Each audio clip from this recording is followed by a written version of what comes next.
नमस्कार, बिहार झारखंड देख रहे हैं आप। आपके साथ मैं हूं संतोष कंगवार। बुलेटिन की शुरुआत करेंगे। 23 मार्च को बिहार विधानसभा में विधायकों को पीटने का मामला एक बार फिर से तूल पकड़ रहा है। आपको बता दें कि आरजेडी नेता तेजस्वी यादव ने एक बार फिर से इस मुद्दे को उठाते हुए नीतीश सरकार को अपने निशाने पर ले लिया।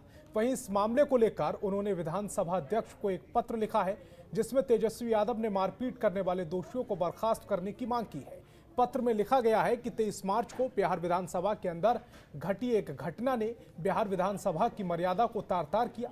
सत्ताधारी पार्टी के सदस्यों को छोड़ सभी सदस्यों को मुख्यमंत्री के इशारे पर पीटा गया, जिसमें कई सदस्य गंभीर रूप से घायल हो गए। कई विधायक पीएमसीएच सहित अन्य निजी अस्पतालों में इलाज करा रहे हैं। वहीं महिला विधायकों के साथ जो अमर्यादित दुर्भाग्यपूर्ण व्यवहार हुआ है, उसे तो लोकतंत्र की सारी स्थापित मर्यादाओं को तार-तार कर दिया है, जो कि संसदीय लोकतंत्र में ना तो कभी देखा गया और ना ही कभी सुना गया। उन्होंने उस घटना के लिए अपने पत्र में नीतीश कुमार को जिम्मेदार ठहराया।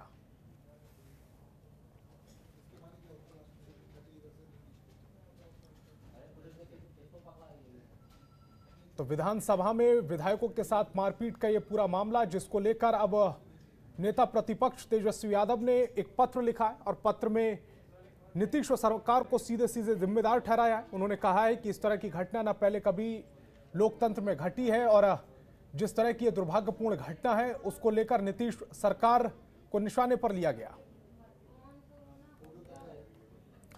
बिहार में अपराधी बेलगाम हैं और आए दिन हत्या जैसी घटनाओं को अंजाम दे रहे हैं, लेकिन पुलिस हाथ पर हाथ धरकर बैठी है। बढ़ते अपराध को लेकर आरजेडी के राष्ट्रीय महासचिव श्याम रजक ने सरकार पर हमला बोला। उन्होंने कहा कि बिहार में सुशासन पूरी तरह से फेल है। छपरा वाली घटना पर बोलते हुए कहा कि घटना में दोषी को बचाया जा रहा है, जबकि निर्दोष को फंसाया जा रहा है।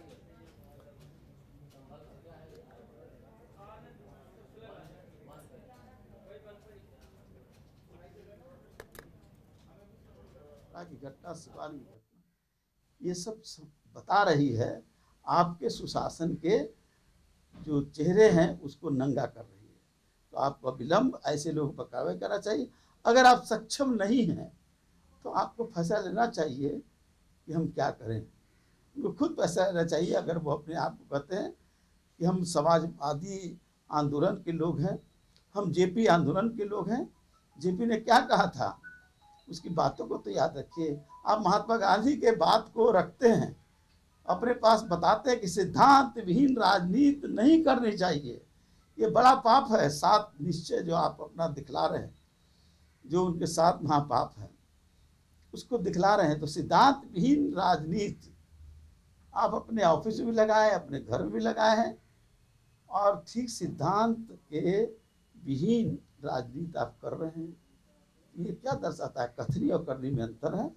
इसलिए माननीय मुख्यमंत्री जी को इस पर विचार करना चाहिए। स्टेपनी कब तक बने रहेंगे? सरकार, जनता माफ नहीं करती है, प्रकृति माफ नहीं करती है। स्टेपनी बनना छोड़िए और अपने को फिर से जेपी के अनुयायी बन करके अपना निर्णय लीजिए, और नहीं तो मधुबनी नरसंहार मामले को लेकर बीजेपी विधायकों ने बिहार सरकार के खिलाफ मोर्चा खोल दिया है। आपको बता दें कि बीजेपी विधायक ज्ञानेंद्र सिंह ज्ञानू ने सरकार पर हमला बोलते हुए मधुबनी के एसपी डीएसपी को सस्पेंड करने की मांग की है। इसके साथ ही मधुबनी एसपी को निकम्मा भी करार दे दिया। वहीं विधायक ज्ञानू ने कहा कि बीजेपी के विधायकों का नाम इस मामले में आ रहा है, जिसको लेकर गंभीर जांच का मामला बनता है और मुआवजे की घोषणा भी नहीं की गई है, जो कि चिंता का विषय है।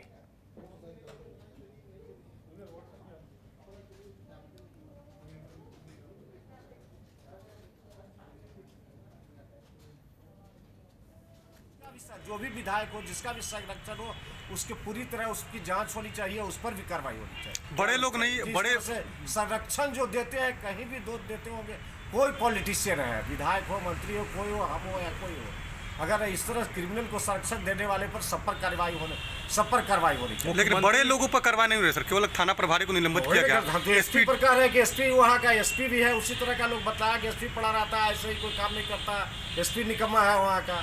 एसपी पर भी कार्रवाई होना चाहिए, एसपी पर भी कार्रवाई होना चाहिए, उसको एसपी को भी सस्पेंड करना चाहिए, डीएसपी को सस्पेंड करना चाहिए वहाँ का।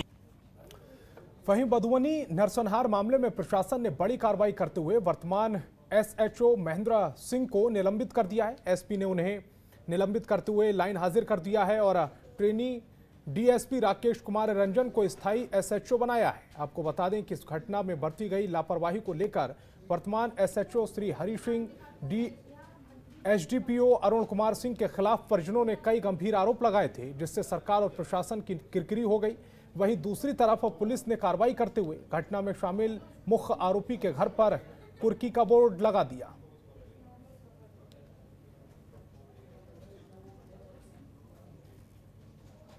जो वहाँ के एसएचओ थे महेंद्र सिंह, उनको भी निलंबित की कार्रवाई के लिए अनुशंसा आईजी सर के पास की गई थी, जिसके द्वारा उनके द्वारा निलंबित भी उनको कर दिया गया है। ये सब बिहार में कोरोना के बढ़ते मामलों के बीच कोचिंग सेंटर बंद किए जाने से नाराज स्टूडेंट्स ने हंगामा किया और तोड़फोड़ की, आगजनी की घटना को अंजाम दिया। इस मामले में पुलिस ने 9 छात्रों को गिरफ्तार किया है। एसपी छात्रों को समझाते हुए नजर आए, अपना भविष्य बर्बाद न करें, अपने घर लौट जाएं, उपद्रव न करें, लेकिन छात्रों ने एक न सुनी। दरअसल सासाराम के पोस्ट ऑफिस चौराहा और गोरक्षुणी बाजार में उस वक्त आगजनी शुरू हो गई जब सैकड़ों की संख्या में छात्रों ने हंगामा करना शुरू कर दिया। इन लोगों ने कलेक्ट्रेट परिसर में घुसकर यात्री शेड को आग के हवाले कर दिया, साथ ही जमकर तोड़फोड़ की। इस हंगामे में नगर थाना अध्यक्ष नारायण सिंह सहित 3 पुलिसकर्मी घायल हो गए। खैर, पुलिस ने मौके पर पहुंचकर स्थिति को संभाला, उपद्रवी छात्रों को नियंत्रण में लेकर आगे की कार्रवाई की, आंसू गैस के गोले छोड़े। भारी संख्या में पुलिस बल मौके पर मौजूद रहा, कैंप में बदल दिया गया। 1 दर्जन से अधिक छात्रों को गिरफ्तार कर लिया गया। छात्रों का कहना है कि तमाम तरह की गतिविधियां संचालित हो रही हैं, सिर्फ कोचिंग संस्थान और शिक्षण संस्थान को ही क्यों बंद किया जा रहा है।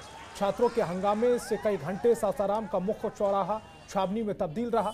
छात्रों के पथराव से पुलिस कर्मियों और पत्रकारों को चोट आई।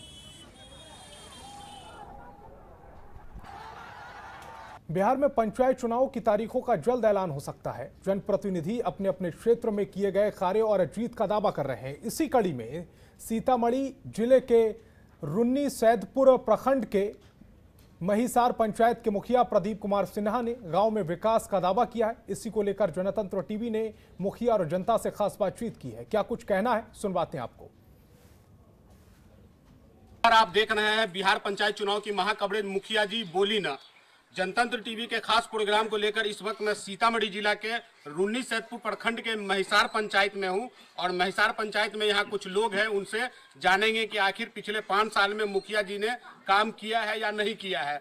चाची ये बताइए कि मुखिया जी ने पिछले 5 साल में काम किया है? हाँ, नल बनाया है, अब रोड बनाया है, फिर बाथरूम बनाया है, सब काम किया है। बाथरूम बना तो पैसा वैसा मिला है? हाँ। आपको, आप बूढ़ी हैं, वृद्धा पेंशन मिल रहा है आपको? हाँ। जी, हम वार्ड सदस्य हैं। अच्छा, वार्ड सदस्य हैं आप? महिसार पंचायत से। महिसार पंचायत वार्ड सदस्य हैं आप?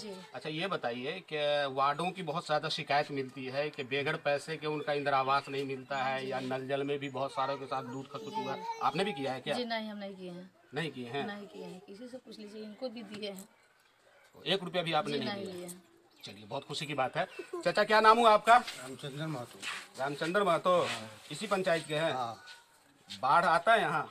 बाढ़ आता है, नदी में आता है, ऊपर भी आता है, चोरी में बाढ़ नहीं आता ऊपर। बाढ़ के टाइम में मुखिया जी की तरफ से कोई मदद मिला है? बहुत ही कुछ मिला है, दिया है, जहाँ पार लगाता है, सब बहुत कुछ दिया। मुखिया जी से पूछते हैं। अब हम पहुँच चुके हैं मुखिया जी के पास और मुखिया जी से पूछेंगे कि उन्होंने पिछले 5 साल में विकास किया है या विनाश किया है। मुखिया जी, ये बताइए कि आपने पिछले 5 साल में कौन ऐसा काम किया है जिससे प्रेरित होकर यहाँ की जनता आपको दोबारा वोट दे?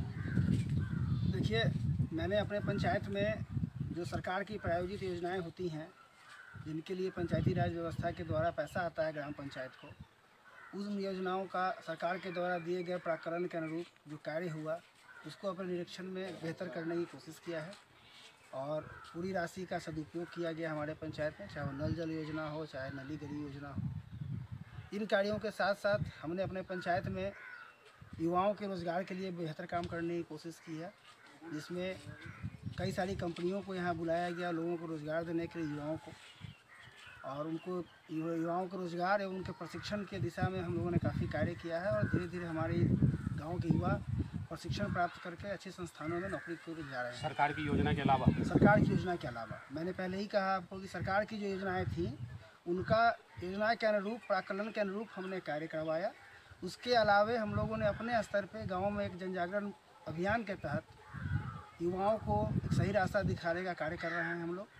अच्छा, ये बताइए एक चीज़ और है कि अभी जो मैं आपके गांव में घूमा था तो कुछ लोग ये बता रहे थे कि शौचालय का निर्माण हुआ और बहुत सारे लोग बोल रहे कि हमें पैसा नहीं मिला। जी बिल्कुल, इस बात से मैं पूरी तरह वाकिफ़ हूँ और सहमत भी हूँ कि हमारे कहने पे और हमारे जोर देने पे हम लोगों ने स्वच्छता को एक अभियान बनाया। तत्कालीन डीएम राजीव रोशन के दिशा निर्देश के अनुसार हमने इसे एक अभियान बनाया। हम लोगों ने काफ़ी मशक्क़त की और बहुत सफल भी हुए। पूरे ज़िला में ODF पंचायत होने में हमारा पंचायत अग्रणी था, लेकिन दुर्भाग्यपूर्ण है कि हम लोगों के मनोबल को सरकारी व्यवस्था ने तोड़ने का कार्य किया है। हमारे पंचायत से लगभग अभी भी 20 से 25% लोग ऐसे हैं जिन लाभार्थियों का पैसा का भुगतान आज तक नहीं हुआ है शौचालय का, जिसके लिए हमें शर्मिंदा होना पड़ता है अपने पंचायत वासियों के सामने। कोरोना काल आया था और बाढ़ भी आया था, आपदा में आपने किस तरह मदद की लोगों की? देखिए, आपदा तो हम लोगों के हाथों में नहीं है, लेकिन आपदा के प्रभाव को कम करना और उसमें सहायता करना हम लोगों के अधिकार क्षेत्र में आता है या प्रयास किया जा सकता है। आपदा के दौरान खासकर जब बाढ़ आया है, हमारे यहाँ हमारा इलाका बाढ़ पीड़ित है, 3 तरफ से नदियों से घिरा हुआ पंचायत है हमारा। और बाढ़ के समय में जो सरकारी राशि जो रिलीफ मिलती है उस राशि के अलावे हम लोगों ने अपने निजी प्रयास से कई संस्थाओं से संपर्क साधकर, जिसमें कारितास, पाथफाइंडर, इको जर्मनी की संस्था है, इन लोगों से संपर्क साधकर अपने पंचायत क्षेत्र के लोगों को रिलीफ दिलवाने का कार्य किया है, जिसमें त्रिपाल, फूड मटेरियल के साथ में त्रिपाल भी दिया गया लोगों को। इस तरीके से हम लोग आपदा में कार्य करने का काम किया। साथ साथ जैसे अभी जो रिसेंट घटना घटी है कोरोना काल में, हम लोगों ने शायद ज़िले का हमारा प्रथम पंचायत होगा जहाँ सबसे पहले हम लोग मास्क उत्पादन हम लोगों ने अपने स्तर पर किया। साबुन का वितरण हमारे वॉलंटियर्स जो भी गांव के बच्चे हैं, जो यूथ हैं, ये लोग काफ़ी मोबिलाइज्ड हैं, इन लोगों ने सहयोग किया। बगैर किसी राशि के लोभ में, बगैर किसी पैसे के स्वार्थ में इन लोगों ने मेहनत किया और लोगों को हाथ धोने की आदत को डालने के लिए घर घर जाके मूवमेंट करना, साबुन उपलब्ध कराना, हाथ धोना सिखाना, साथ साथ मास्क का उत्पादन हम लोग अपने स्थानीय तौर पे ही किए। जी, तो हमारे साथ थे महिसार पंचायत के मुखिया प्रदीप कुमार सिन्हा और इनका दावा है कि हमने अपने पंचायत के अंदर विकास का काम किया है और कोई भेदभाव नहीं किया, हर एक गली नली में हमने काम किया है। और इनका दावा है कि हम यहाँ पंचायत के जनता के दिल में बसते हैं और इनके दावों में कितनी सच्चाई है ये तो आने वाले इलेक्शन में यहाँ के पंचायत की जनता तय करेगी कि इन्होंने विकास किया है या विनाश किया है। कैमरा पर्सन जितेंद्र कुमार के साथ शाहिद रजा, जनतंत्र टीवी, सीतामढ़ी। खबरों के निष्पक्ष विश्लेषण के लिए सब्सक्राइब करें जनतंत्र TV and press the bell icon. Never miss any update.